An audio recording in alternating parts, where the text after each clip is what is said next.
They were the men who built a revolution.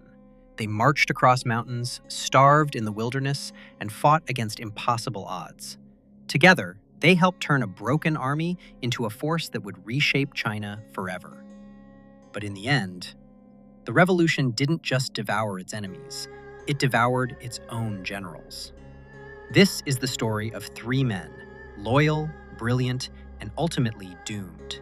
The marshals who stood beside Mao Zedong and paid the price. The rebel. If Zhu was the loyal brother, then Peng was the rebellious general.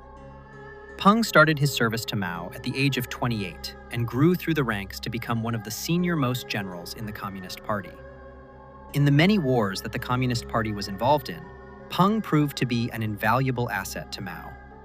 Throughout his service to the Communist Army, Peng gained victory after victory and reached a point where his support of Mao in the Zunyi Conference was critical for Mao's ascension.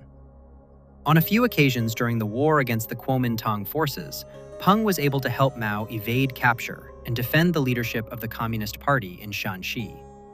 Peng eventually won the war and incorporated the whole area occupied by the forces into Communist China. During the Korean War, Peng quickly realized that the military had to become professional, organized, and well-equipped to prevail in modern warfare. Upon his return in the 1950s, he sought to modernize the Chinese military, pushing for a force free from political interference and the growing cult of personality surrounding Mao. This shift ignited a rivalry that simmered until 1959, when the two had a direct confrontation at the Lushan Conference. Ultimately, Mao was able to sway the party in his favor, resulting in Peng being purged from all positions of influence. When other leaders attempted to bring him back into the government to oversee the development of military industries in southwest China, the move was short-lived.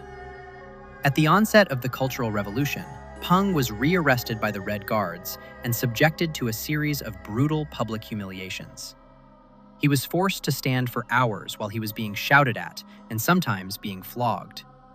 Under the direction of Lin Biao, he also endured physical and psychological torture designed to force a confession of crimes against Mao Zedong and the CCP.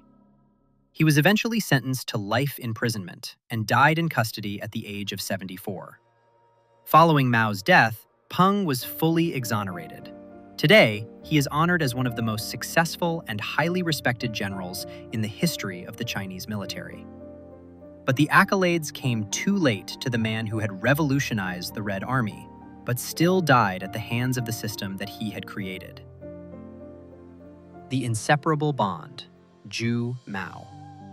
In the early days of the communist movement, a single name was whispered across the countryside and the battlefield: Zhu-Mao. To the soldiers and locals, the two were inseparable. On one side was Zhu De, a seasoned soldier, calm, disciplined, and deeply respected. On the other was Mao, charismatic, ideological, and unpredictable. Together, they built an unstoppable force, their bond deepening through every trial like that of brothers. During the early years of the campaign, Mao possessed a powerful political ideology, but was not yet versed in the art of warfare. After suffering several losses while controlling only a small portion of the countryside, Zhu De joined him. Zhu transformed their fledgling force of 5,000 into a massive army of 200,000 within just a few years. Thus, their conquest of China began. Through countless battles against the Kuomintang, KMT, they prevailed together. During the Long March, Zhu, despite being a top general, carried his own gear and ate the same meager rations as his men, sometimes eating nothing at all. He earned the reputation of being one of them, the people's general. After decades of revolution, the Zhu-Mao partnership finally defeated the nationalist forces, driving them from the mainland and establishing the Communist Party as the governing authority of China. However, the bond fractured in 1959 at the Lushan Conference. During the heated confrontation between Peng Dehuai and Mao, the chairman called on Zhu De to discredit Peng. Being an ally to both men, Zhu offered only mild criticism of Peng, which deeply dissatisfied Mao. In the aftermath of the Cultural Revolution's internal shifts, Zhu's influence was marginalized due to his perceived loyalty to his old comrades. In 1969, under Order Number 1, issued during a period of high tension, Zhu was evacuated to Guangdong. He died in July 1976, just 2 months before the passing of his brother-in-arms, Mao Zedong. The Chosen One, Lin Biao. If Peng was the rebel and Zhu was the brother, then Lin Biao was the Chosen One. At the height of his power, Lin was officially designated as Chairman Mao's successor. He was Mao's most trusted ally and a verified military genius. During the Chinese Civil War, his strategies crushed enemy forces repeatedly. He didn't just win battles, he forged the People's Liberation Army, PLA, into a formidable modern force.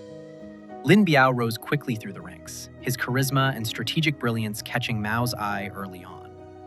Over the years, he became the vice chairman of the Communist Party and remains, to this day, the longest-serving Minister of National Defense in the PRC's history.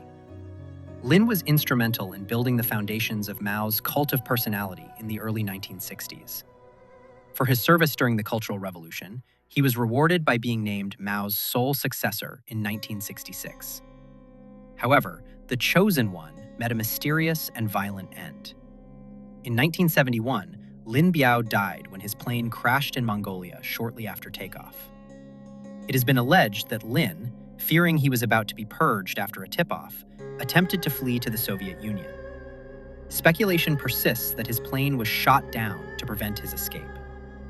Posthumously branded a traitor, he, alongside Mao's wife Jiang Qing, was officially blamed for the worst excesses of the Cultural Revolution. Once the most trusted successor, Lin died a traitor to the very government he helped create. The passing of Mao Zedong in 1976 signaled a national reckoning for the men who built the revolution. Their legacies followed 3 vastly different paths. Peng Dehuai, once the disgraced rebel, was posthumously exonerated in 1978, his honor restored as a martyr who chose the people's welfare over his own safety.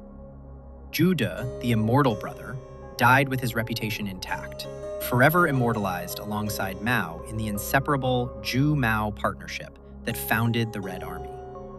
In contrast, Lin Biao, the fallen successor, remains a dark enigma. Despite his tactical genius, he died a fugitive, branded a traitor to the very government he helped forge. Together, these 3 iron marshals represent the complex soul of the revolution, defined by unwavering loyalty, tragic defiance, and the volatile price of power.